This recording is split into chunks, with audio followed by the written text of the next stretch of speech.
Hi there, it's Jen. Those of you in the audience who are from the Wisconsin area, going to let you know that we're starting a little hardware double E-ish type meetup, and we're going to get together on April 22nd at the Midvale Great Dane at 6 p.m. I hope to see you there. Enjoy the show.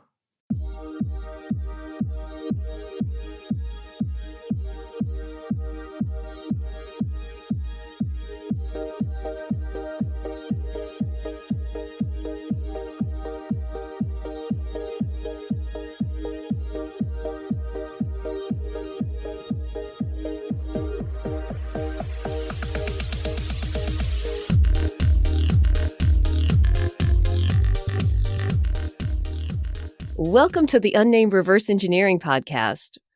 I'm Jen Castillo, and with me is Alvaro. Hello.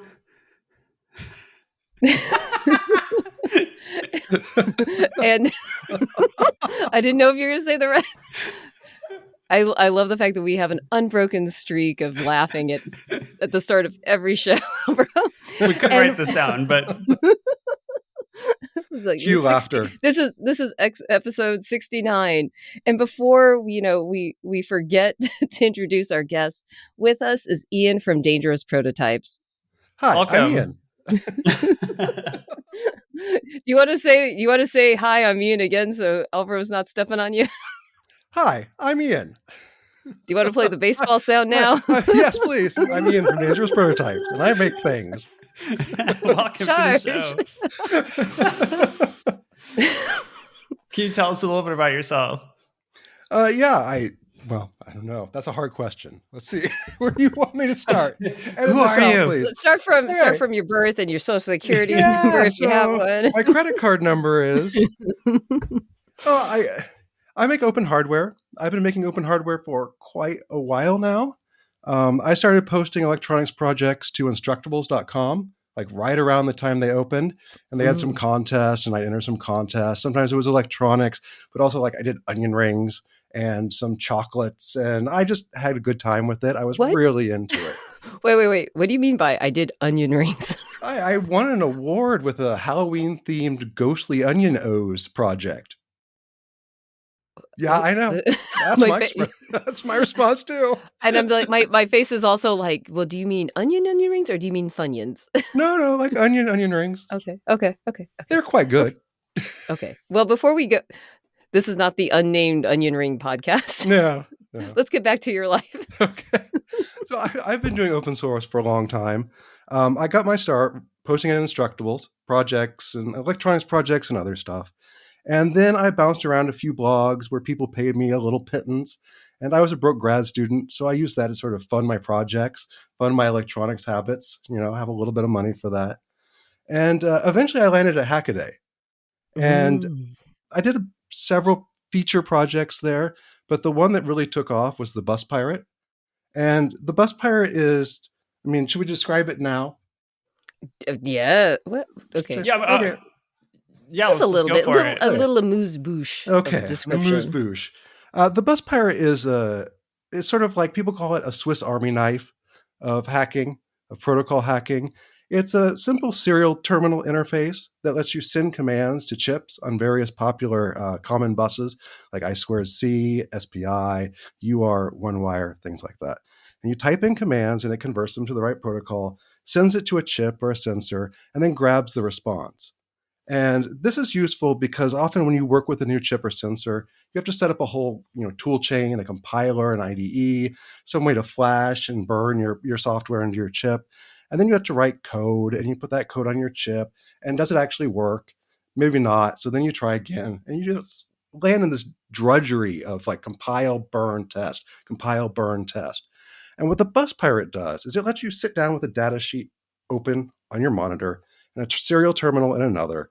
And you just type in the numbers that you see in the data sheet, and the BusPirate sends it to the chip and gets the response. So you can figure out how a chip or sensor works without actually writing any code. And that can really speed up development. It's also really fun for people like me who I buy random stuff on AliExpress and everywhere. And I just want to play with it. I don't really have a use for it. So the idea of building a whole circuit around it, wiring it up and writing code, it'll just never get done. It'll sit in a box, on a shelf somewhere. But with the BusPirate, I can get something new, hook it up, and then just see how it works. And I get the joy and experience from it, I guess. I have a side question. Yes. What is your favorite random thing that you've bought off of? Yes, thank you. Oh, man. I mean, I usually buy pretty technical stuff off of AliExpress, but when I was in China, I used Taobao, which is the Chinese equivalent.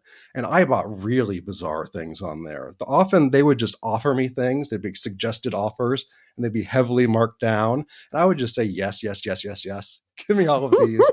I ended up with some gaudy, ginormous clock shaped like a peacock.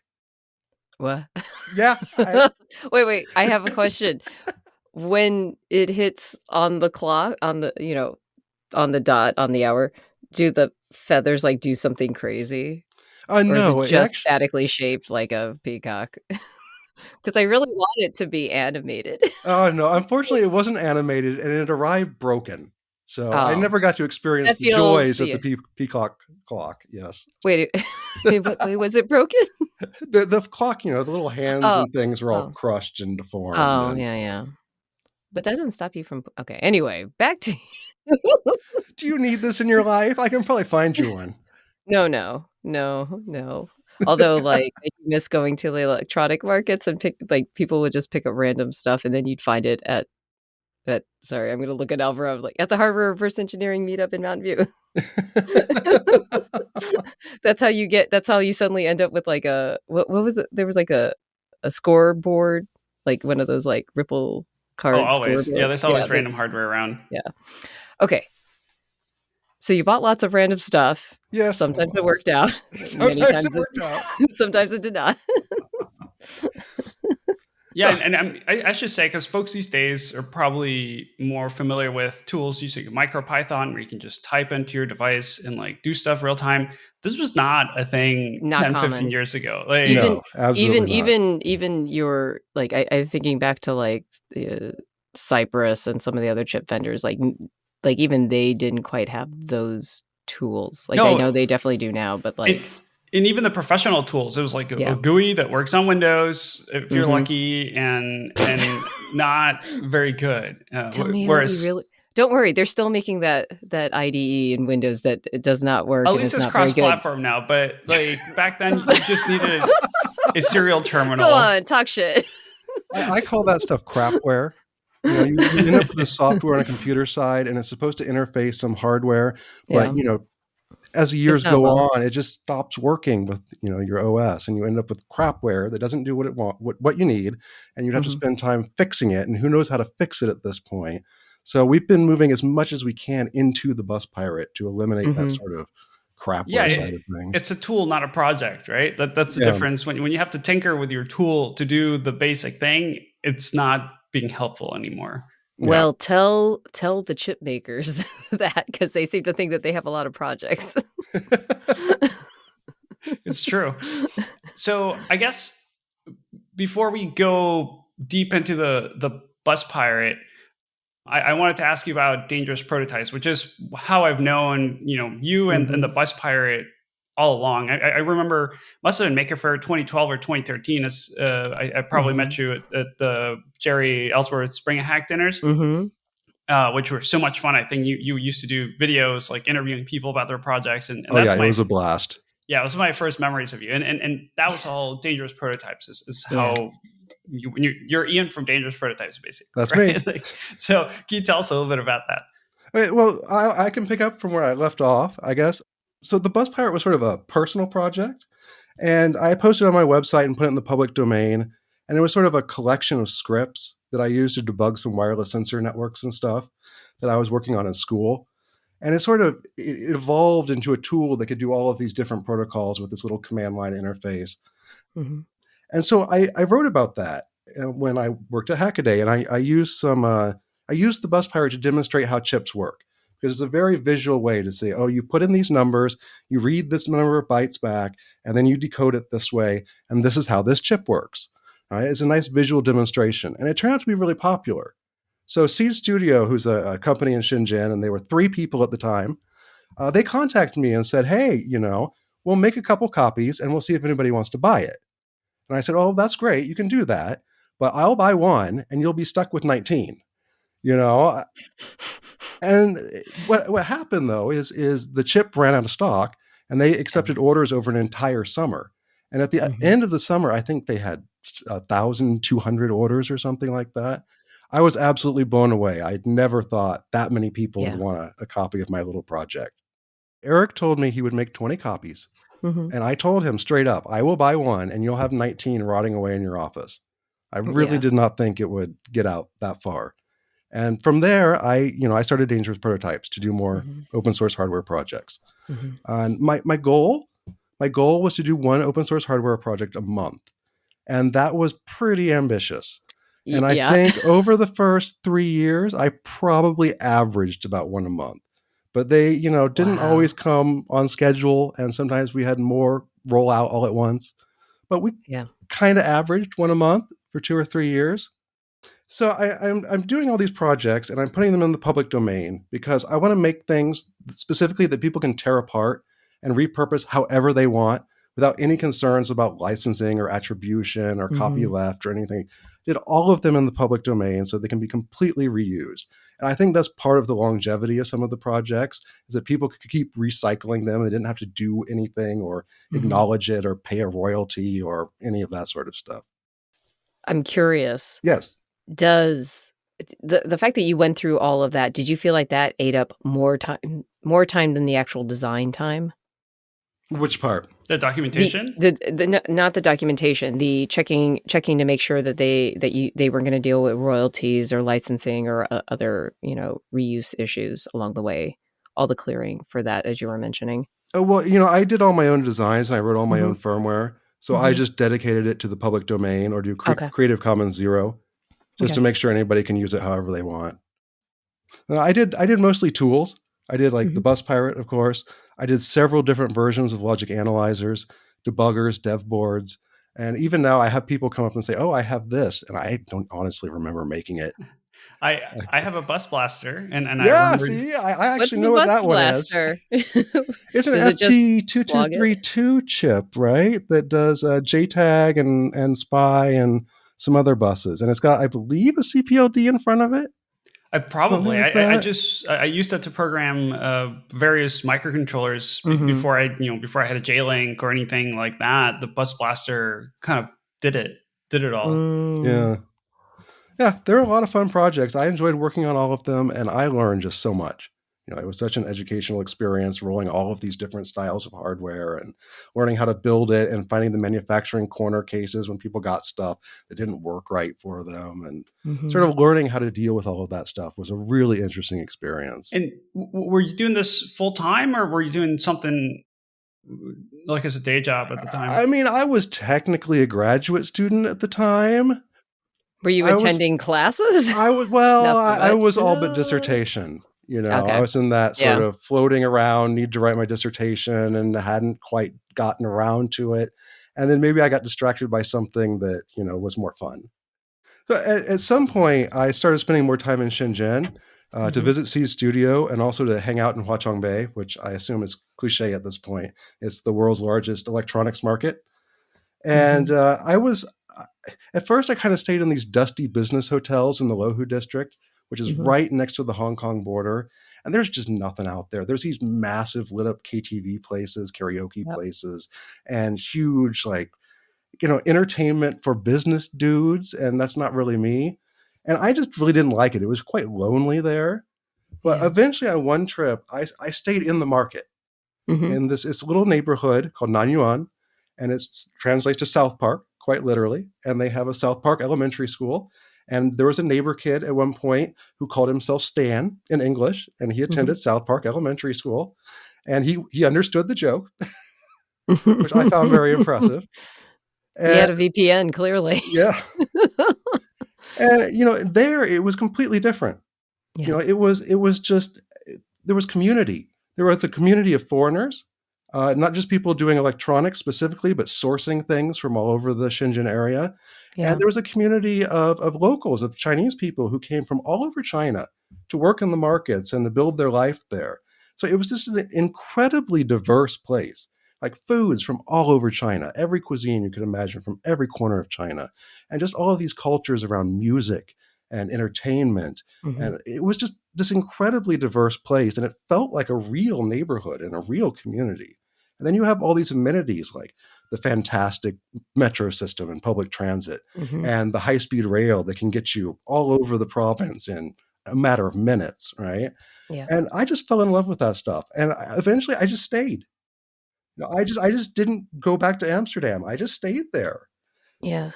and I don't know. That's that's my I think origin I think story. yeah, I think I'm kinda wondering, like, I was 20 do you remember, Alvaro, was 2012 when Star Simpson was still over there? Or she had already come back from Shenzhen? Because I know Yeah, 'cause no, she was back already. yeah, I think, like, the first time I went to China was right around this time period and, with Amazon, and it was interesting ex ex experiencing Shenzhen during that time period. Was she with the Hexcelerator or the I think MIT she Media Lab was, group? yeah, Yeah, Accelerator. yeah. It's right Yeah. around that time. Yep. 2012 was sort of peak Shenzhen. Yeah. Yeah, Yeah. no, I remember hearing about it, and then Bunny did his book with a crowd Mhm. supply, Yep. which I was just mentioning to you before we started that I just got Naomi Wu's Sexy Cyborgs I update to also that. got that. Which, I got multiple copies, so I yeah, think I have one more to give ooh, out. Patreon gift. Yeah. If We have anybody to wants figure the out original, I think we have a box of 20 sitting in our Shenzhen office. I also have one extra, but I Yeah, kinda wanna keep that one to see because it has this evolution yeah, Hmm. of the city. If you look through the 2, like, there's an evolution. yeah. It's a pretty neat. We'll have links to all of this in the show Yeah, notes, yeah. of course. So, we've been talking about Dangerous Prototypes, Seed Studio, and one Mhm. thing that I think came out of that, but I remember seeing way back then is Dirty PCBs. If, Mhm. folks know Osh Park, and back when it was Dork.pdx, and Mhm. I think was it SparkFun was also doing one back then, kind of a What group, doing what, a PCB thing or yeah, like a a group buy, yeah. group order kind of thing. I think you're right. Yeah. Yeah. They eventually handed that off to OHS Park, I think. Yeah, I think so. But yeah, so Dirty PCBs. Can you how did you end up in the PCB business as well? Yeah. Well, so when I moved to China, got a long-term apartment in Shenzhen in the Huaqiang Bay area, Mhm. and eventually I got a second apartment, and I kind of furnished it out as like a mini hacker space. I mean, technically Okay. it was my office and my workshop, but we set up a bunch of tables with dual monitors and keyboards and mice, so visitors could come in and plug in their laptop and have like a full-on proper work experience, which is what I want when I travel. I want a real Mhm. monitor. I want to sit down and do my stuff properly. You don't wanna be like this on your little No, I can't do that. My That's what fingers I'm are gonna too do for fat. the next week. And so we set up this mini hacker. I set up this mini hackerspace office thing, and we kitted Mhm. out with like a commercial refrigerator stocked with drinks, and a bar area, and a barbecue grill, and we had CNC Yeah. machines and that sort of stuff. And Dirty PCBs kind of came out of that.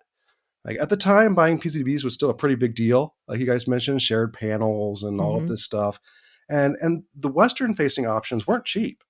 And they would charge you like $20 extra for a color or $20 extra for a thickness other than 1.6 millimeters.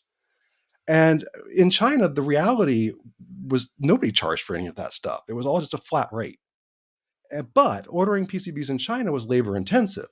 You had to get on a chat program and chat with an actual person and send board files back and forth and negotiate a price. So what I did was I found a board house that was willing to give me a set price by size and quantity. And then I set up a little website that could take those orders from people using the party office, and it would send them in batches a couple times a week. And they get manufacturers sent back to us, and we just share in our boards, right? Yeah. And one night, I'm sitting at a hot pot place. I'm sitting outdoors at this big wooden table with this boiling pot full of soup in front of me, and somebody like gets out their phone. Wait. Set Yeah. the scene a little bit more. What did you order to put in the soup? Were you choosing a spicy broth? Were you picking, like, a more Somebody's hungry. lighter broth? I'm known for my love of spicy broth.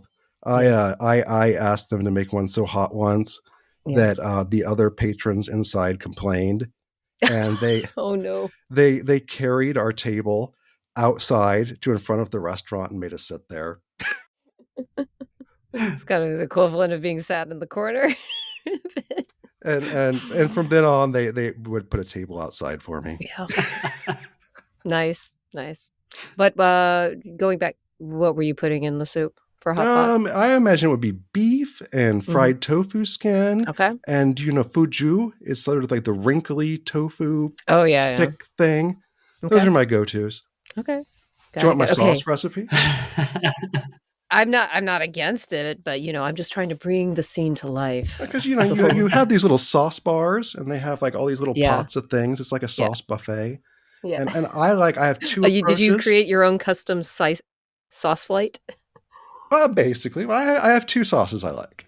Okay, the first one is a soy sauce. So you use soy sauce, black vinegar, coriander, chopped chilies, and maybe a little oyster sauce. Okay. And that's sort of the salty one. Maybe a little sesame oil in there. Yeah. And then I really like doing a sesame paste one. Okay. So I use sesame paste, green onion, coriander, a little bit of oyster sauce, and there's a fermented tofu product that's red called furu. And I use a little bit of the sauce from that. It's really smelly, but it's really like umami and rich. See, now I'm hungry. And You're welcome. Those are my two sauces. Okay. I don't think I've ever like the sesame one. I don't think like I'm struggling to like understand it because like my sesame paste experience is primarily in the Middle East. So I'm trying to think of what this is going to taste like. Okay. So if you hit it with recipes, if you hit your sesame paste, your tahini with a bit of hot water, a little bit at a time, you can whip it up into this sort of frothy white broth. And that's how they serve it in hot pot places. It's not as thick and dense as you might think. Yeah. Oh, interesting. Okay. And garlic and all of that. Both of course. Okay. So you're all gathered around the hot pot. You may or may not be outside. Gathered around the hot pot. Definitely outside. The foreigners had to sit outside with our spicy, stinky pots. And someone looks at their phone and says, DirtyPCBs is on Hacker News. And I'm like, what? And then my phone starts blowing up with order notification emails. Like, it went crazy. And so I like to think in that way, we played a tiny role in disrupting, the cheap PCB industry, because shortly after that, everybody gave up charging for colors. There's not many fees for different thicknesses and rare board configurations anymore. I think it represented much more was actually available in the Chinese market than what the distorted view the West was getting of it. Yep. And we're not the cheapest anymore by far. We just can't compete with the factories that are selling their stuff direct, especially at a loss. But our boards are generally a better quality than what you get from that. And we're a small office with a couple employees in Huachong Bay. So if you work with us, you'll consistently work with the same people. And we have we offer support levels that I guess the Western world is accustomed to.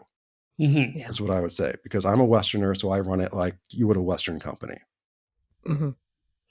It's just in my head. I'm thinking about like, this is what you wanted, and you're like, what the hell am I going to do with this? This is even like I can't even cut this out. So you started, you got into the PCB kind of manufacturing facilitation business. Yeah, he blew it up. What are you talking about? He got into it. He blew it up. Yeah. So, after doing PCBs, I just looked around the market and I thought, what other things here could we automate? Could we make an easy online portal for Western people who don't speak Chinese to get products from China from Chinese people who don't speak English? Right. And so I came up with a couple. We did dirty SLA for 3D prints. We did dirty acrylics for laser cutting and dirty cables for custom cables. And even at one point, I built a dirty bomb, dirty assembly site. But I abandoned that one. There's just too many moving parts in PCBA to actually be able to offer that as an automated service. At least at the time, from me, I couldn't do that. I know people do that now. Yeah. But, dirty cables was the one that seems to be surprisingly useful to people. There's two versions of an online cable builder, and you can kind of drag and drop your wires and your connectors and stuff and get an instant quote on a cable from quantity I think 30 and up. Okay. Right. And I've lost my place. I'm sorry. Well, I had questions. I always have questions on the manufacturer. Please. So it's like, it didn't strike me that I could make a custom cable at like such low quantities potentially. Cause like either most of the companies I work for, it's like, how many thousands? Tens of thousands of units, or like I'm sitting, or I'm building a product and for some reason this is like a side thing. We've picked a contract manufacturer that mostly focuses on cables, and they have wildly different manufacturing standards relative to someone doing a consumer electronics product. Because they're just hot barring and doing very limited tests. Yeah. You probably know exactly what I'm talking about. It's like if it doesn't work, it doesn't cost much for them to like just toss it out and exactly go again. Yep. Versus like programming rigor. I have bought cables from Quantity One in the market. Mm-hmm. If you go into the market and you show them a drawing of what you want, they will literally build it at the table for you, or somebody will run upstairs to the office upstairs where they have all their stuff and build you a cable, and you're good to go. Yeah. But yeah, you can get all this stuff in incredibly low quantities, and it's fairly inexpensive. And you can just test it right. I mean, I'm assuming that if that's what's happened, you're probably able to test it right there. Yeah.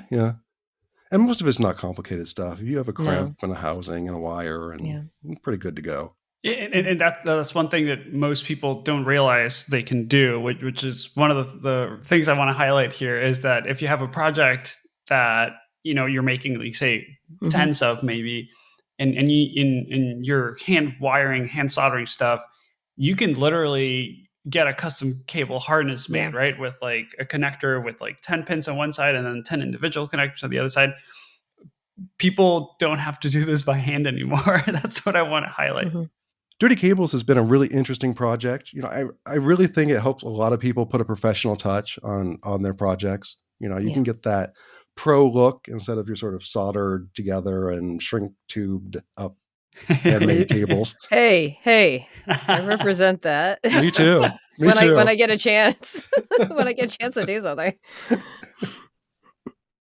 So we like I tell people we usually have shared show notes with the guests, and you put a few cool projects, I guess, that you worked on while you were, or you saw while you were there. Can you tell us a little bit about those? Can you elaborate on what you mean about that?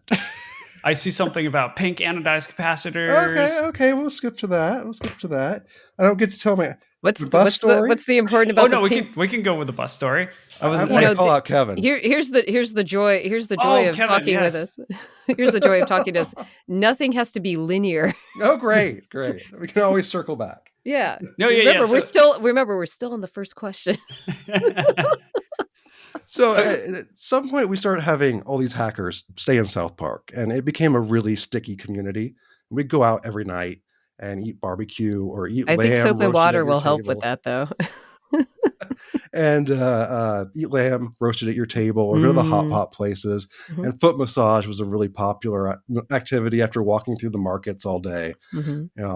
And sometimes I would charter a bus for the day, which was surprisingly expensive or surprisingly cheap. I think about 400 kwai at the time, 400 RMB, $60. And we get this bus and we go up to like the outer markets, like South China City, Yihua, and there's a couple other ones. And Yihua is like oriented for building production lines. It has massive heating coils, pneumatic pinchers and rollers and conveyor belts and goosenecks and everything you would need, like emergency stop buttons to build your own production line.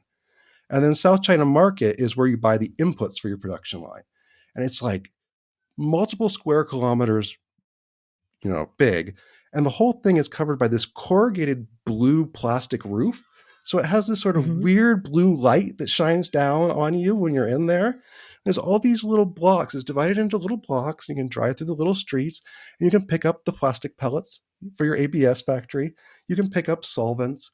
You can pick up, silk screening equipment, stuff like that. Just drive through and get everything you need. And it's this massive market city. And got it. So sometimes we just take a bus and go to random factory campuses and walk around. And nobody seems to mind. Like we'd often run into a boss or an uncle, and they invite us in for tea or offer to take us out to lunch somewhere. And do you guys know Kevin Bates from Ardu Boy? I do not. Not personally, no. This is the mini Arduino gaming platform. It's been really popular, and it's been around for a long time too. Kevin came on one of these trips, and I had a can of Brie and a can of Camembert. And see, I did not know cheese came in can form, so I was really excited. And probably not very much in China, I would imagine. Yes, it was a rarity.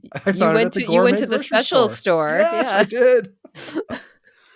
And so I have this cheese, and it's like in a tuna can with a pull tab, and I crack that cheese open and have a look at it. And Kevin's sitting next to me, and Kevin's like, "Hey, Ian, can I try some of that?" So I hand him my cans of cheese. He hands it to the next person, and they hand it back, and it makes a round of the bus. And by the time the cans get back to me, I have no cheese. Oh, that is not cool. Cheese. Oh my God. And what did we learn from this? Well, I found it really funny, but I don't think I'll ever let it go. Yeah. I will say though, for the canned cheese skeptics, there's some really, really great canned cheese. Even here in the US, I've had some canned cheddar that's top notch. Promotional announcement. Alvaro, when are you coming to visit me? Because you know the World Cheese Championships you can ask John McMaster. Like, you saw it actually. That we can talk about after. Okay. The other thing I want to point is like, maybe you got a nice canned cheese, but did you know you can also get canned foie gras? It's not great as good as fresh, but you can get canned foie gras to go with your canned cheese. This is the gourmet section of the podcast. I'm sure you can find a factory that'll can anything you want. You can't. I have seen little videos on Chinese social media where they actually recan beer. Where they get used beer cans, pop the top off, like fill it from a hose, and then have a machine that puts the. It's called recycling. That's scary. Yeah, it is recycling. Speaking of which, so one time I'm wandering around this typical Chinese factory campus. There's like 3 6-floor buildings where they actually have factories. And then there's like a dorm and a canteen. And then off to the side, there's like a basketball court, typical Chinese factory campus. And we're like wandering through, and we find one floor, there's like a factory with this pile of quality control reject toy cars, right? All right. And so in nothing the could go wrong here. And so in the next building, there's a silicon compression molding factory. And mostly what they make are those holsters that you put hand sanitizer in and then hang it off in your backpack. Yep. And also they made like the cause bracelets that were popular at the time. Oh, yeah. Oh, they could make you all a the custom same, one. all the same rubber. Yep. Yeah. Just with a little insert with your cause in it, right? Life strong. But they also... Sorry. You're joking, right? When you said that. Well, didn't they have the... I thought it was Live Strong. Maybe I don't know. I think it's Live Strong, right? Sorry, Albert. There we go. I know. So I'll just say what... Go ahead. No, please, I'm sorry. I'm just saying, no, it's just... Alvaro, just know that, like, I could hear my partner saying, he's like, English is not my first language. That's my excuse. I know. So we're wandering around, and we got these, we see the holsters with the hand sanitizer and the cause wristbands. And then next to it, there's this mountain of reject adult novelty toys. Quote unquote. Quote unquote. I'm doing the air quotes. So we had this whole gag for a while, and we wanted to create a post-industrial waste recapture program where we combine the toy cars and the adult toys, and we call it the expressway to pleasure.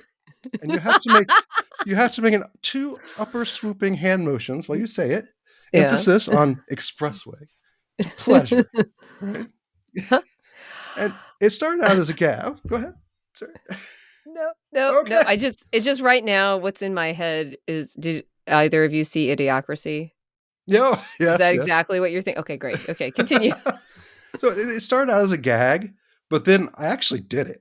Like we rounded up rejects from both factories and found a third factory to assemble it and then another to package it. So one day I'm standing in front of a factory. What does the clamshell for this look like? The clamshell, I guess, in the molding. Yeah, the clamshell for the packaging, or you didn't do that. It's a vacuum formed. Yes. on a cardboard backer with what they call an airplane hole. Yeah. Yeah. Okay. So one day I'm standing out in front of a factory in the summer heat on the side of a dusty road in rural-ish Guangdong. Well, this uncle wrestles a mold out of the trunk of his Buick. And I'm like, I look around and I think, yeah, this joke has gone a little too far. Did that end up getting documented somewhere, or? Oh, there are videos and we have bags of them, but I didn't ever have the right venue. Bags of videos? Congratulations. You're the first venue where I've shared this extremely important story. One of the things that we really value about what we do here at the podcast is capturing history. So if you have any visual collateral for the show notes, we're more than happy to host links. It and share it. Yeah. Okay. Yeah, I'll round some stuff up for you. Yeah, perfect. Sure. Audience, feel free to check out the show notes while you're listening to the podcast. This was a really weird one. We're at this factory and it's just in a garage with a roll up. That's who's doing the filling and the plugging for us and the putting the toy cars and the other toys. And I go upstairs to this uncle's office with the people that are with me. And at one point, Uncle opens his product display cabinet, which has all the silicon kind of stuff that they made. And he pulls out the biggest string of, and I don't think there's a proper euphemism for this, but it's a very big string of beads. He starts hitting. Yeah, that would be it. He starts hitting somebody with them. And Uncle says, "This one's for hitting." I'm like, no, what? No, it's not. That's not one. That's not for hitting.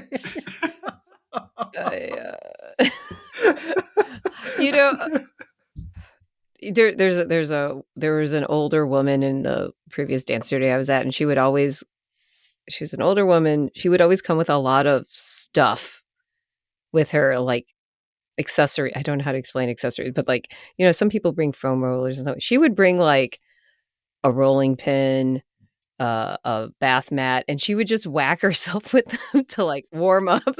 So that's what I have in my head. I mean, people use things many different ways. Yes, that's a multi-tool. Multi-tool. We wanted to sell green offset credits. Yeah. Beyond just the gag of it, though, it's an acute example, I suppose, of what you can do with the supply chains in Shenzhen. You can wander around, stumble upon things, and then sort of bend and meld and remix supply chains and get just about whatever you want and just about any quantity you want. And that's the big one, the quantity, right? Because a lot of places have manufacturing, but you want to make an expressway, yeah, they're going to want you to make 10,000 of them. And I don't have enough room in the office for that. But we found somebody who do 100, and it's great. There's this opportunity. It's just a different mindset. I don't know if it still exists there, but that was also my impression. Yeah, I'm not entirely sure if it still exists either. I haven't been back in a while to actually find out, but I still have pretty good luck making small quantity stuff from here, sending my things to China and having them make it. I understand there's an expressway in the Nesta Museum in the UK next to something they call the investment pony. That's as much as I know. I'm very proud. So it made it out there? It seems to have. Oh. I wanted to see what the investment pony looks like. Yes, me too. I think it's like a purple velour painting or something, but they didn't make it clear. They just told me it was called the investment pony. I feel like Expressway was on display next to that. Let's see. Expressway. Investment pony. We're going to have someone in the UK to go check it out.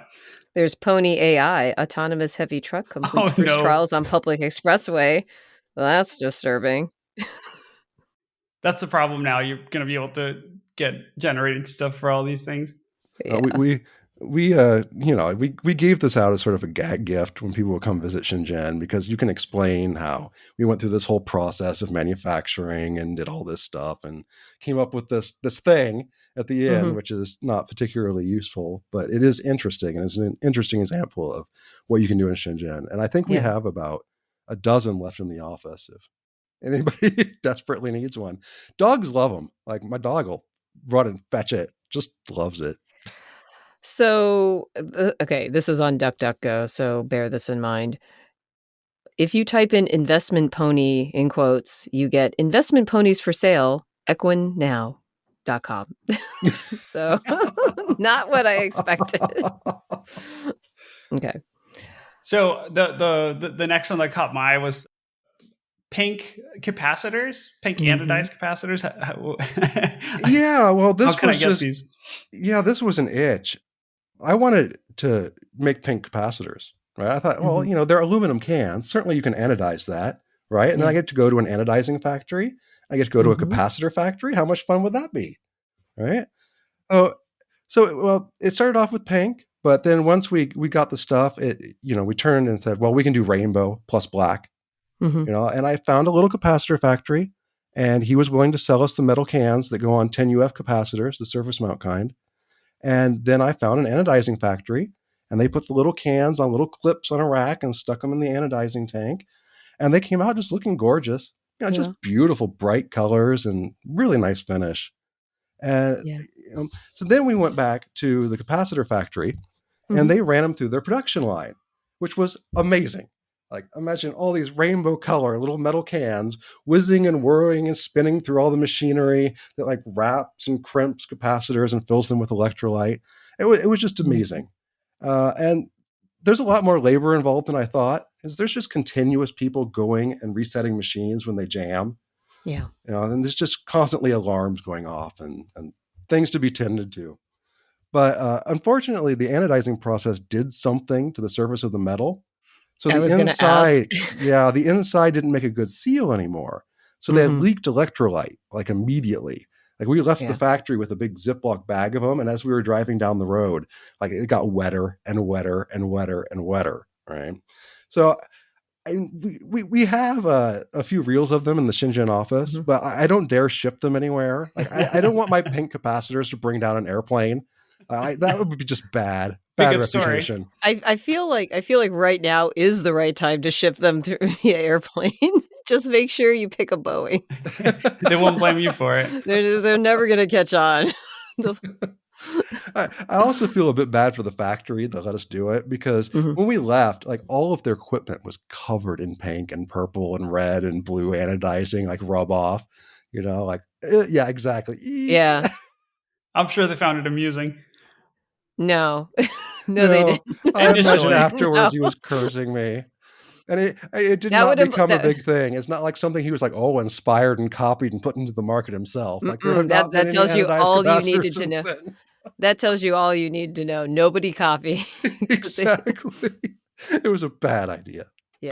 Bad, but fun. I mean, I love the idea of having very artistic, beautiful PC. I mean, I think of like, the 70s, 80s, where you had like people that would do a lot of solder art and so forth, and you had this artistic period, and then things shrunk down because of price and so forth. And I don't think we've quite gotten back there, except if you think about like the PC workstation thing where we just put a bunch of lights and make the case pretty. Yeah. I don't think we've quite gotten back there, but I appreciate you trying. I tried. I had a revision 2 in mind. And sometimes they make those fake capacitors where they take a little capacitor and put it inside of a bigger capacitor, right? And then sell it as a larger value. Well, I thought, what if we anodize the outer cap and put the smaller cap inside? But the problem was I could not find anybody that was willing to do that for me. To make what would they say? They just would ignore you? Well, it was just like, we don't do that because you're not supposed to do that. You're not supposed to make big value capacitors, right? And I'm like, no, it's okay. I know. We could still put the old value in. Yeah. I'm not trying to defraud anybody. I just want to figure out how to make this work. But nobody would admit to being able to do that for me. You know what this means. You're going to have to get out of the hackerspace thing and the PCB thing, and you're going to have to go into the capacitor game, which I hear is high margin. Oh, yeah. There's one thing I know about the discretes game. That's where all the money is. We know some capacitor expert. Bald Engineer was on here. He's a pro. I like the idea of Bald Engineer brand rainbow capacitor. See? Now we're thinking. We'll assemble a crack team. So When you say cracked, you mean like not Like in the head. Yes. Before we go back to BusPirate fun, Yes. let's talk about Hacker Camp Shenzhen and what that is. Okay, so we ended up at this place where there's just engineers crawling over South Park, hackers, engineers. Just sometimes we could take up whole restaurants. It got bigger and bigger and bigger, and we thought, what if we put together some sort of event where we can bring lots of other interesting people to us, and they can enjoy these activities as well. Mm-hmm. And we paired that with, we did a BGA reballing workshop in the cell phone repair market. We did, Mm-hmm. of course, bus trips to factories and markets and, that kind of stuff.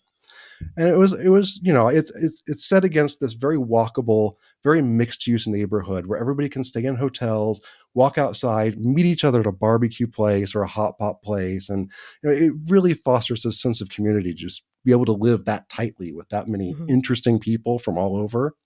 Yeah. And so we came up with Hacker Camp to invite everybody over and do these things. And it was probably one of the most fun things I've ever done in my life. Just met the most interesting people. And one of the workshops we ran was the BGA reballing workshop. And BGA reballing is pretty cool because, you have the BGA chips, which have the little lead balls on the bottom in an array, and you solder those down with hot air or a reflow oven. But then what do you do if you need to make a repair? Like there's official ways. There's little balls you can buy and then somehow re-adhere them to the bottom of the chip. And then there's a cell phone market way of doing it. And they'll pull a chip off with hot air, turn it over, use wick to soak up all the solder, and then you got to clean it. You got to clean it like more than you would ever imagine. You got to scrub it with Q-tips and alcohol, and you should go through a dozen Q-tips at least, just scrubbing anything off of it you can. And then you take a stencil, a metal stencil with the right shaped ball grid array. You put it on top of the bottom of the chip. And then this is very important. You use day-old solder paste. The teacher was insistent. You have to leave your solder paste out for a day to get it dried out to the right consistency to do this. Then you use a little spatula to scrape it into the stencil. And you hit that with hot air. And they all pop into little balls. And that's the back alley way of reballing a BGA chip.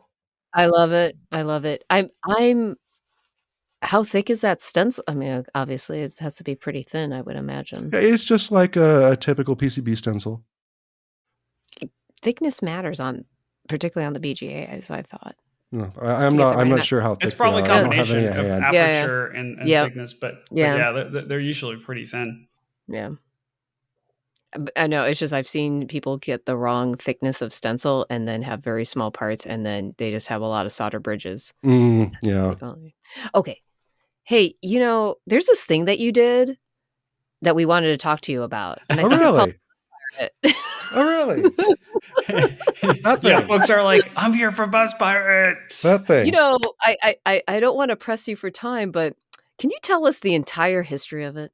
Oh, sure. You got a few days. Well, so we covered the basics of BusPirate earlier, right? It's kind of a Swiss Army knife of serial protocols, electronics. But there's been many generations of this, right? There was the first one you worked on with Seed Studio. I don't know which version that was. And then it just kind of evolved over time. So what was that like, and kind of what drove the changes? Okay, so the first one that was commercially produced by Seed was BusPirate version 3.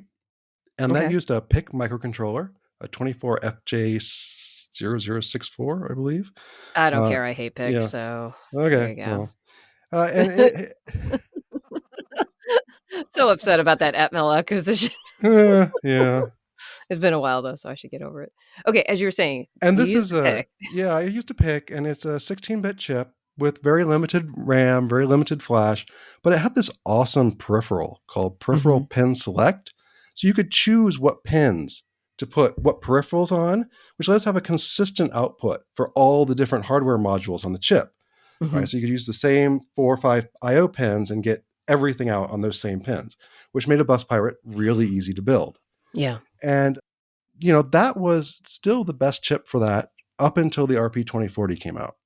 And we had tried several versions. We made BusPirates with STM32. We made BusPirates with STM32 with an FPGA, one of the ICE40 FPGAs, Mm-hmm. and they were just not a pleasure to work on. It was work. It was tough stuff. Just not fun. OST. Yeah. And so the RP2040 comes out, and it's got the PIO module, which lets you make little state machines that run on the pins, and you can build your own little protocol hardware modules to do just about anything weird and wonderful that you'd like to do. And that was just the perfect candidate. Unfortunately, it came out right at the beginning of the pandemic, sometime in there. And so I rolled several versions, and every time I thought I had something ready to go, one of the parts would just become unobtainable.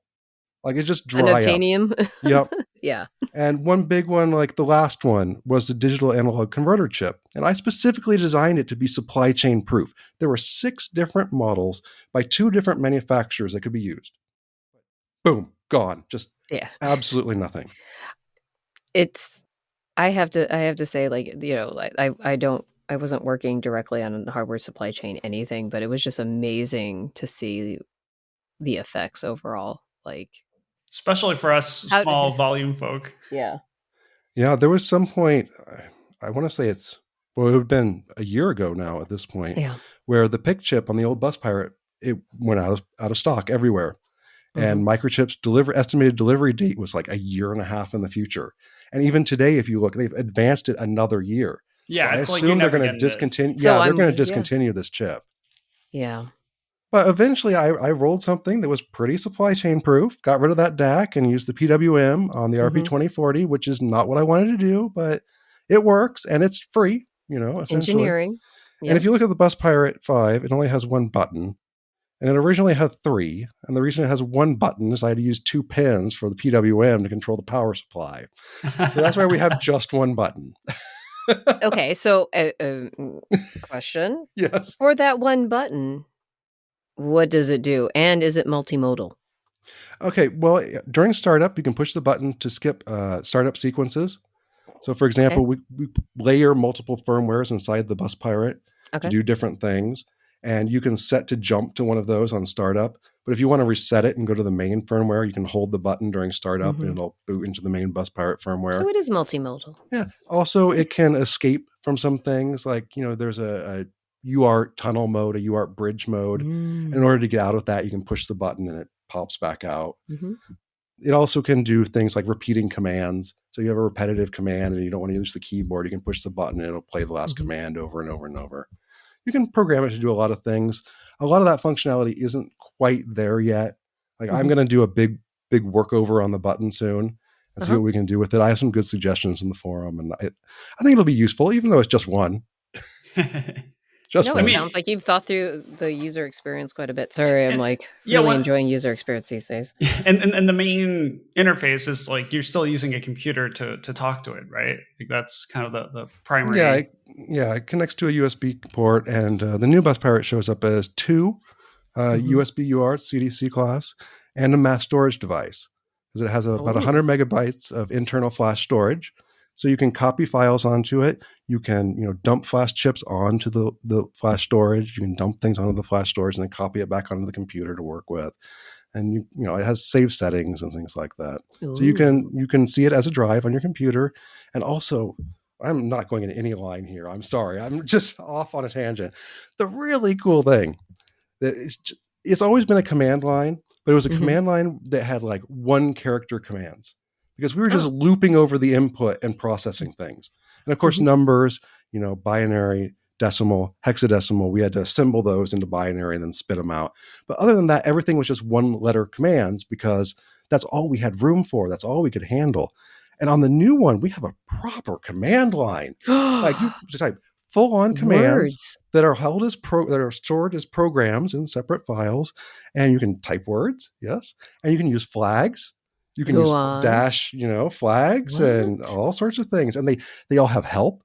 You can type a command, -H, and it'll give you a usage instructions and explain each variable and what it does. And it's like a full-on mini command line now. It's like you stopped being developers in the 90s when all your variables and commands were single letter, and now you were firmly in the 2020s. Yeah, and I did not see that coming. I did not set off with that intention.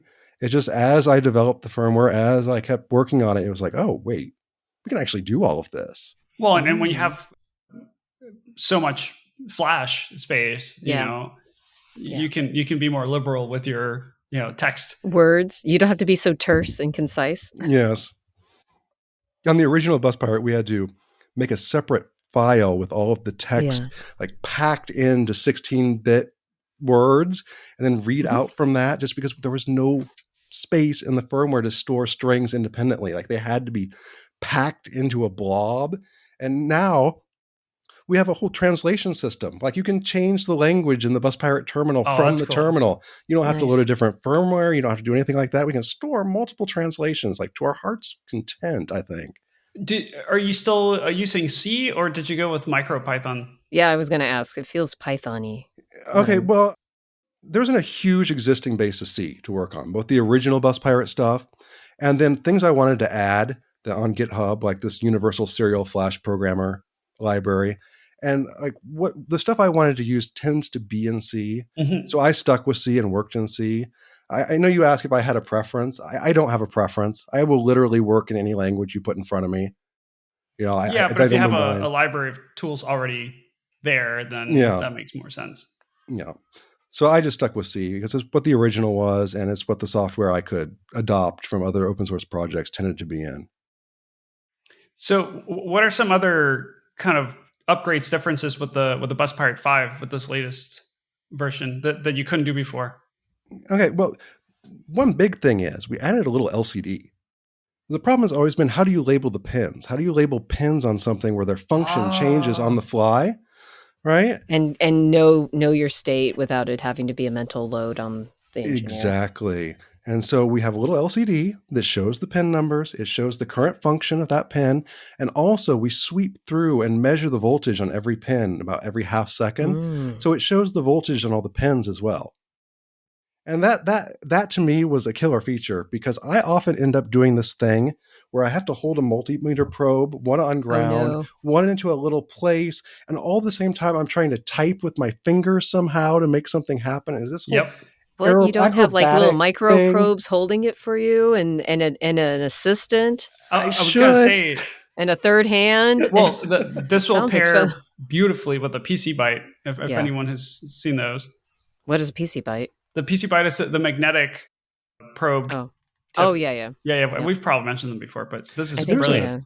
Somebody mentioned a Pizza Byte, which is a probe that goes with that's open hardware. It's a little PCB, and then you solder, is it P100 series pogo pin into it, and then you use that as your test probe. I think that's pretty slick. Okay, I want to make one of those. I still don't know what exactly. I'm still having trouble envisioning it, but I'm assuming it's a PCB shaped like a pizza because I'm hungry. I think it is. I think it's pizza. Are you going to show me? Albro has one. I don't have the pizza one, but I do have. I'll just put links on the show notes. But it's a little magnetic probe. And okay. Oh, nice. And those boards are great. Those boards are great. I don't have one, but I don't have one. Yeah, Alvaro, when are you going to share? So you got an LCD. So we got an LCD, and let's see what else. All right, so it has this power supply, and I'm particularly impressed with the power supply, if I say so myself. I used one of these new classes of adjustable voltage regulators that goes from 0.8 volts to 5 volts, adjustable output. And then I margin that with the PWM from the RP2040. So that what that does is it lets us like adjust the voltage live on the fly. So we have an output that we can set from the terminal from 0.8 volts, actually 1 volt for most people, because there's a PFET in the middle there. But so you can set a voltage output from 1 volt to 5 volts, and just it will adjust, and it's lovely. So then I thought, wouldn't it be great to measure current? We can put a current sense resistor on here, a little op amp, and we can measure current from say 0 to 500 milliamps and see what we're actually consuming. Nice. And that's useful for spotting shorts in your electronics. You plug something in and it's shorted out. You want to make sure you undo that as quickly as possible. And in the cell phone repair markets in Shenzhen, for example, they have these manuals or analog amp meters that they put into a little cardboard box and then tape up. And then they use that to monitor the startup sequence of cell phones to figure out where in the chain of chips it might actually be defective. And they can hunt down defects in cell phones by watching that current curve as it boots up.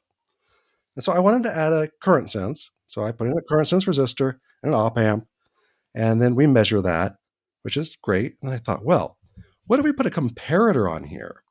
And then put a PWM on that, we can make an adjustable current fuse, right? If the current consumption goes above our set point, then the comparator flips and disables the power supply. And so we made a little resettable, programmable fuse. So now we can have 1 to 5 volts output, a 0 to 500 milliamp current sense, and set a fuse from 0 to 500 milliamps that trips when it goes over current.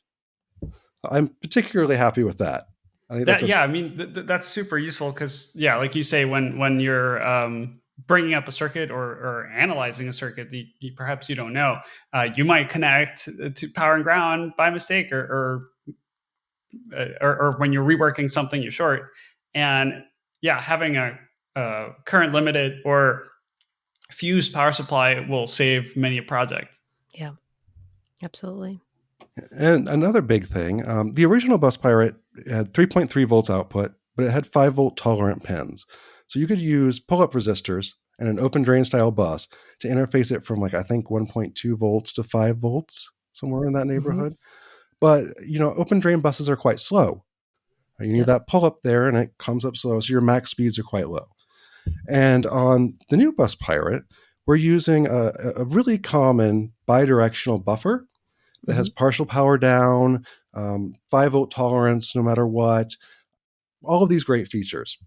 And this lets us have, I think, 1.2 to 5 volts direct output. No more open drain buses. So we power that adjustable power supply with the front end buffer that can work over the full voltage range, and we can interface just about anything. That's also super, super useful. I mean, same with the original Arduino, right? Everything was 5 volts. And then once we moved to the future of 3.3 or 1.8, and you still want to talk to some of these 5 volt devices, you're stuck. And it's really the RP2040's PIO that makes all of this possible, because that programmable IO is how we do things like I2C through a buffer. Mm-hmm. That's really tricky. I tried to use an FPGA to do that before, and that's just a really expensive way to try to do that, right? And you can't do it directly with a hardware peripheral on a microcontroller because it's open drain, so you have to inverse it and do all this weird stuff. But the RP2040, just a dream. It's just a dream to work with. Okay, I have a follow-up question. So, when you say that the FPGA is an expensive way to go, is it expensive engineering, maintenance-wise, or in terms of overall actual usage on the board, just an added BOM cost? Because the way that we talk about FPGAs these days, we make it sound like it's become so cheap and ubiquitous. Well, I think all of the above. It takes up a lot of board space, generally speaking, in packages that are workable. Yeah. It takes a lot of resources to develop for it. It's expensive to place because they're high pin count devices, and the chips themselves tend to be quite expensive, and the supply can be flaky. I wouldn't depend on one FPGA being available for a decade. They've changed drastically over time, and some of the chips I used to work with are just not available anymore. Yeah, that supply chain is always complicated with FPGAs. I mean, a lot of the other open source projects that use FPGAs have been, going in and out of stock because they can't get the right parts. So, you've given us some details earlier on, but one thing that kind of struck me about the BusPirate, at least in this listing that I have here, is there's some stickers included, some packaging. Tell me a little bit about that. I mean, I understand this is not deep technical detail, but it is unusual. These are all my favorite parts. I love the sourcing stuff. I really do. So I really wanted to put together a nice set of stuff to go with the BusPirate, especially a probe cable.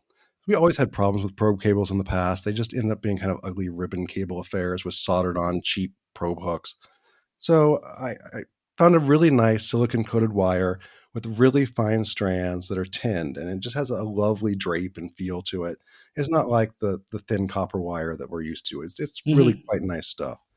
And then I put 2.5 millimeter, just standard DuPont crimps on the end, and covered those with color-coded printed shrink tube, right? And that gave us a really nice cable that can plug onto pin headers, male pin headers, and that sort of thing. And it plugs onto the connectors of many types of common, inexpensive probe hooks. Um, but then there's always the question of, how do you attach that to a breadboard, or how do you attach it to a female header? And so I made a custom milled adapter pin. And it's just a little pin, and it has sort of a fat bit in the middle. Otherwise, it's just shaped like a DuPont pen.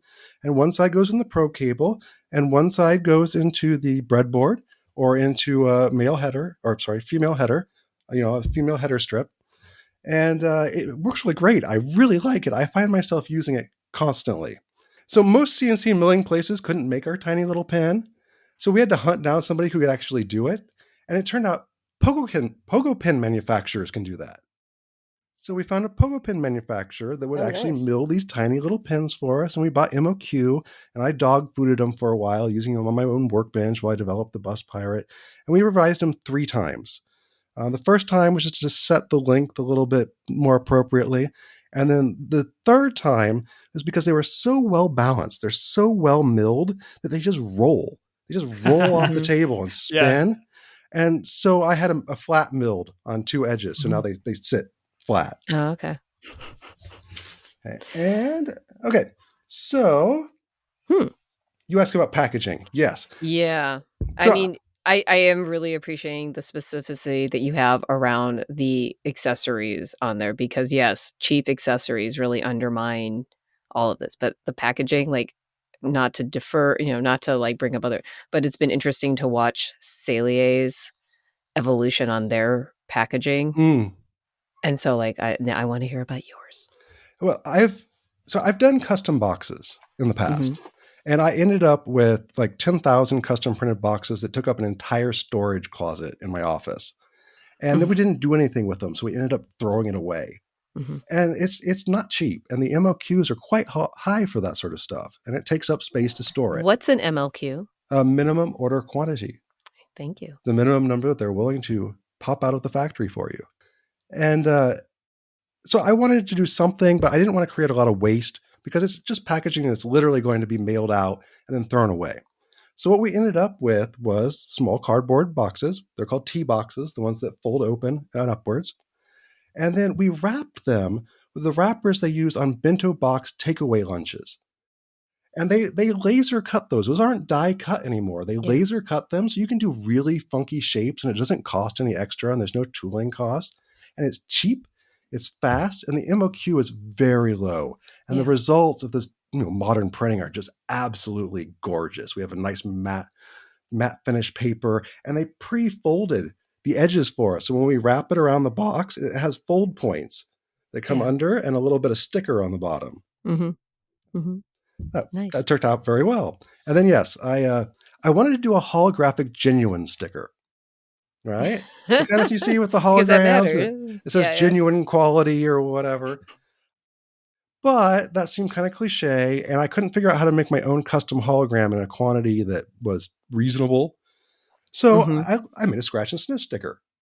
And this is something I had looked into years ago, just wondering how easy it would be to do in China and what's involved. And I found out it's fairly low quantity. You just need to send the material up, and they take care of it for you. So I went to a place called Mediamatic here in Amsterdam, and they have workshops on scent making.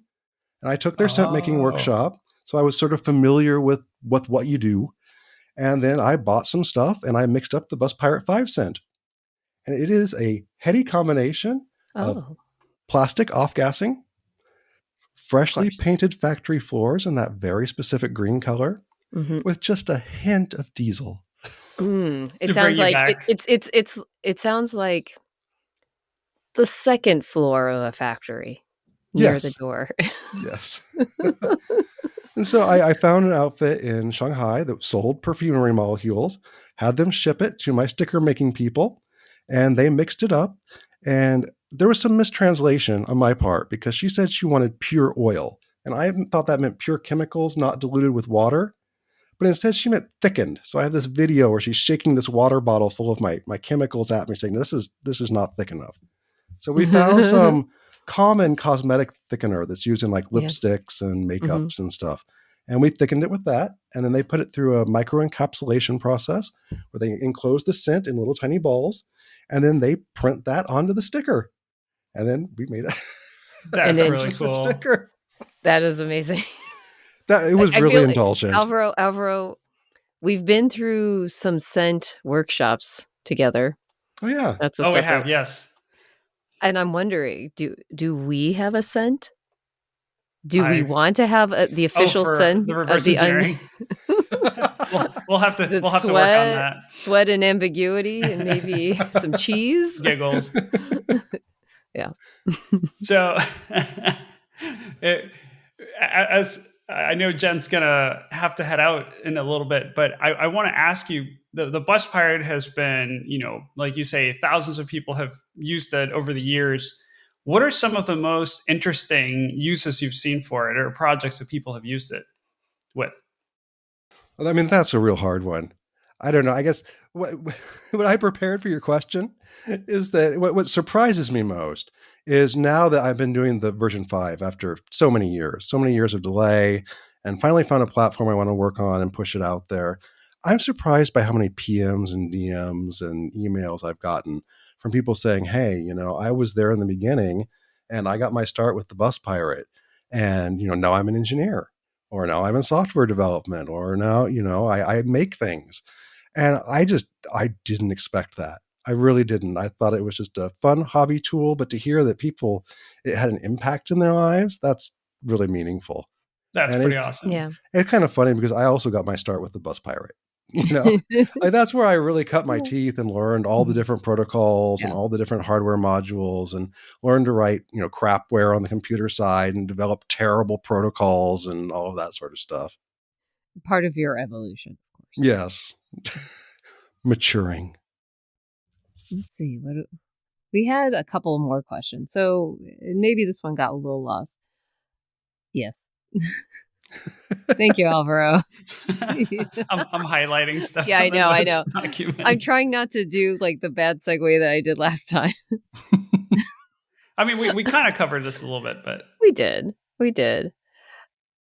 So you've mostly focused on like MicroPython and C. Do you feel like you've evolved on languages, become more receptive and grown into other languages like C++ or even Rust, which we ask a lot.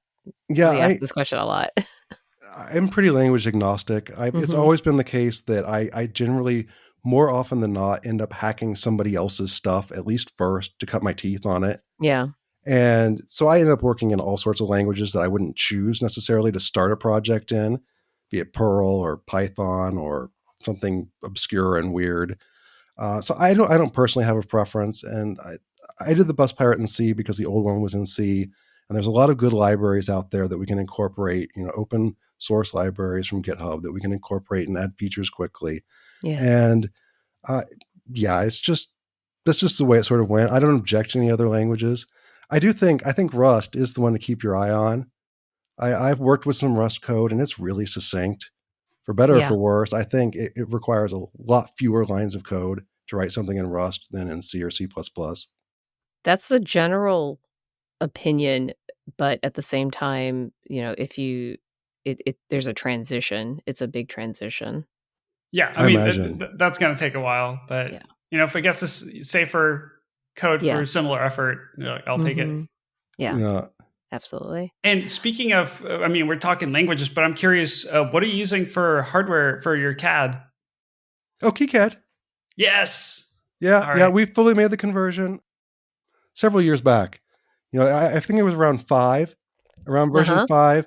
KiCad really started being like, what I like to say is back in the day, we used Eagle version 3.6, I think, is where it peaked out before it got bought and turned into whatever monstrosity it is today. And KiCad 5 reminded me of using Eagle 3.6. It was just a dream. It was easy. It made sense. Things worked. It wasn't overly complicated. And it was just open source and lovely. Yeah. Just being able to make whatever size board you want with however many layers you want. And I've been it was using just a nice experience. And the new stuff like like the Python hooks and things it has, I've seen people do crazy things with that. Like what would you do with that? Lives has done all sorts of crazy, like procedurally generated LED displays and. Oh, okay. Yeah, you can modify your board basically in Python. You can do all sorts of, like, now there's a lot of features that are built into KiCad that were original just Python scripts, like doing teardrops on all your trace edges, like when your trace meets a via, or doing cool labels, adding graphics. All that stuff used to be Python scripts. Now they're building it in because they say, hey, people want this. Yeah, that's great. Yeah, nice. It's great. It's nice that we finally have that. There's another tool that has now slipped my mind, but there's another tool where I feel like we need to have the equivalent of that. I'm sorry, it's completely gone from me now. Oh, like FreeCAD or? It's gone. I'm sorry. I was just the other day, I was thinking I was using KiCad. Not Mentor Graphics. And I was like, oh, we need something. We need the KiCad version of this. Sorry. Is it mechanical related? Or is it? It could be. I mean, I've used FreeCAD. I'm not a fan of FreeCAD because FreeCAD designs tend to fall apart. It's got a ways to go. Yeah. Once you get it complex, it's on that ramp up period where you need a couple of people really willing to turn it into gold. Yeah. Oh, I remember SIGROC. SIGROC and Pulse View. They're lovely. Yeah. They're almost there, but they need a good, like, hard makeover like KiCad got, and then we could have a nice logic analyzer and oscilloscope software that's public domain, open source, and everybody could centralize on that, and it would be just, that would be nice. That's where, Cellier still kind of, their UI is really software's a dream. Out. Yeah. An absolute dream. I still don't like the version 2. I still don't like it. I don't think I've both upgraded. Installed. You haven't upgraded to it? I don't think I've upgraded now. Okay. Well, you've told us a lot of stuff, right? Okay. I tried. Okay. Alvaro, we just got to dying. We didn't talk about dying plastic. We didn't get that far. Maybe but, next time. we maybe we should consider adding that to our list of common guest questions. How do you plan on dying? But maybe it's a different not podcast yet. for that. That's a different podcast. The unnamed how are you going to die podcast. Oh, sorry, I meant died ABS plastic.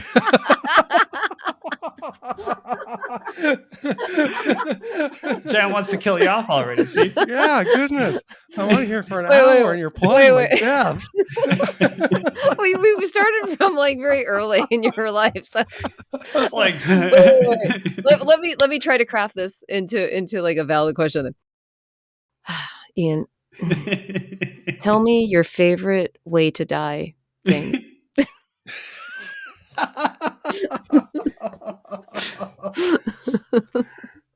That's the first for the podcast. It's like, it sounds like it's anodizing, but I don't want to be presumptive. Actually, the hydrographic foil dipping stuff is really a choice. It is, right? We don't have time for that. I understand. Okay. We have one more question for you. And what we really want to know is, what is your favorite tool? I think the Prusa Mini 3D printer is definitely one of them. Like, I had never done FDM 3D printing before. I've done SLA, but when I did the BusPirate case, I had to rapidly iterate designs, and I wanted to do it here and not ship it back and forth from China. So I got a Prusa Mini. And aside from the time it took to dial in that Z-axis, which they should be a big warning on the front page of the manual saying, like, you're going to spend the next hour getting the Z-axis right, just dedicate yourself to it. Aside from tweaking that Z-axis, it's just been a dream machine to work with. I print all sorts of little things and enclosures, and you can iterate really quick. We even printed, over a weekend, we printed some 100 cases to mail out to people who were early BusPirate adopters who bought the preview version that didn't have a case. So I love the Prusa Mini, and especially the Prusa filament with the sparkly bits, especially the pink and the blue. They're just dreams to print with. It just oozes out just in the best possible way and has good surface adhesion. And I just love that stuff. And it hasn't broken down on you. Not yet, but I haven't used it long term. The Mini I've heard pretty Much solid. more solid. Okay. Even Gamel from the Empower, Chris, he's a big fan of that one these days. Yeah. I should follow up with him. Okay. Alvaro, do you know what time it is? Your It's time. time for the outro. So, even we want to thank you for joining us. This has been a blast. Where can people find you online if you want to be found? Okay, you can find me in the BusPirate forum. I'm there like 12 hours a day. You can find me doing, stupid coding tricks and things like that, designing weird hardware stuff. If you want a BusPirate, if you do, you can get one from DirtyPCBs, ships from China, and we'll have our AliExpress shop back soon. We've got some distributors now. Lab 401 is shipping from the EU. Okay. Nice. Blinken Labs from the US, and very soon in the next few days, Hacker Warehouse also from the US, and there will be more soon. And I also I wanted to, during the hardware section, I really got to thank Flyling Consulting. They sort of took over my operations there when I left China during the pandemic. And we thought, I thought we'd scale from 100 BusPirate 5s to 200 to 500. And maybe if I was lucky, I get to 1,000. But the response was just overwhelming. And we had to do an initial batch of 1,000, which is absolutely terrifying. And all of this sourcing is incredibly intricate and detailed with multiple moving parts that have to go all over the place. And they picked up my supply chain and ran with it and made it happen in a record time. So Jen, Jam, Abang, you guys are awesome. Thank you so much. I absolutely could not do any of this without you. I'm sure they really appreciate it. I hope maybe we'll copy that right into the show notes so it doesn't get lost. That. I can put a link to Flyline Consulting. Yeah. Let's awesome. do that. I can be found at alvarop.com and on the various socials. What about you, Jen? You can still find me on almost every single social platform as RebelBotJen. Yeah, but there you go. Done. My voice goes out. But yeah, so if you have any comments or suggestions, hit us out at Unnamed Show on Twitter or unnamednerdy.com. Yeah. Thank you for all our Patreon supporters. If you have any reviews, please review the show. Hopefully we have some more guests on the line. We're back to our old schedule, hopefully every month or two. But sorry, we missed so many shows last year. But yeah, thank you so much. Hey, thank you guys. This was a lot of fun.